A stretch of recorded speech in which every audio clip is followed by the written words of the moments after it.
जोरदार steno speed 90 word पर minute.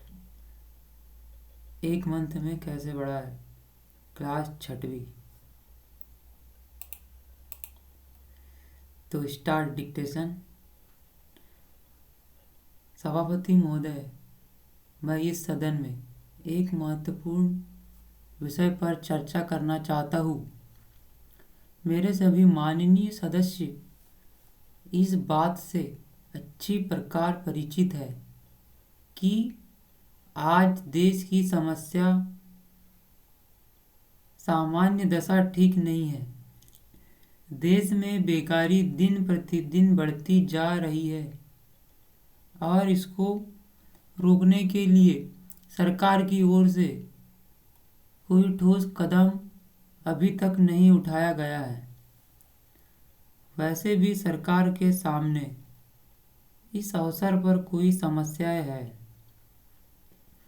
जिस कारण वह बेकारी को दूर करने के कार्यक्रम पर कोई ध्यान नहीं दे पा रही है। यदि यह भयंकर समस्या की ओर सरकार ने विधा समय ध्यान नहीं दिया और बेरोजगारी को दूर करने के लिए कोई निश्चित कार्यक्रम नहीं बनाया तो देश का बेरोजगार वर्ग क्रांति के रास्ते पर बढ़ सकता है। यदि वास्तव में इस देश में इस प्रकार से बेरोजगारी के विरुद्ध क्रांति हुई तो सरकार को बहुत बड़ी कठिनाइयों का सामना करना पड़ सकता है। पैराग्राफ। अतः मेरा सुझाव है कि सरकार को जल्दी से जल्दी इस समस्या की ओर ध्यान देना चाहिए। बेरोजगार वर्ग के लिए ऐसा निश्चित कार्यक्रम बनाना चाहिए कि वे समय समय पर अपनी योग्यता के अनुसार रोजगार प्राप्त कर सके। यदि सरकार सेवाओं में सभी शिक्षित बेरोजगार को स्थान नहीं भी मिल पाता है तो उनके लिए कुटीर एवं लघु उद्योग स्थापित करके काम के अवसर बनाए जाने चाहिए। यही नहीं, शिक्षा प्रणाली में भी उचित परिवर्तन करने की आवश्यकता है।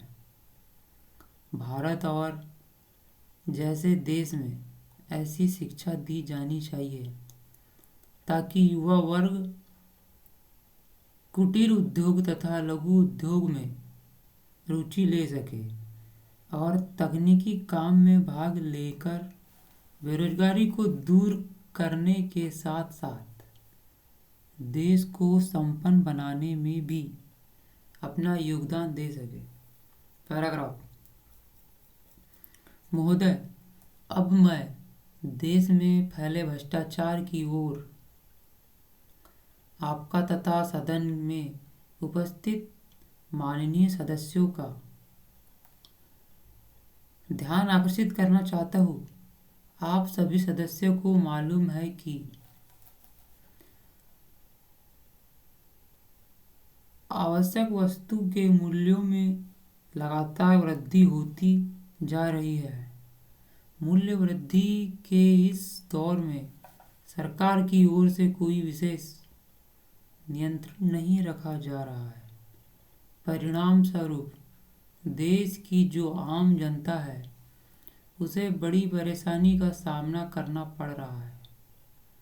व्यापारी वर्ग मुनाफाखोरों की तरफ बढ़ता जा रहा है और आम जनता महंगाई से बढ़ती जा रही है। यही नहीं, लोगों के पास आवश्यक वस्तु को खरीदने के लिए भी पैसा नहीं है। गरीब लोग अनाज के अभाव में भूखे मर रहे हैं। स्टॉप।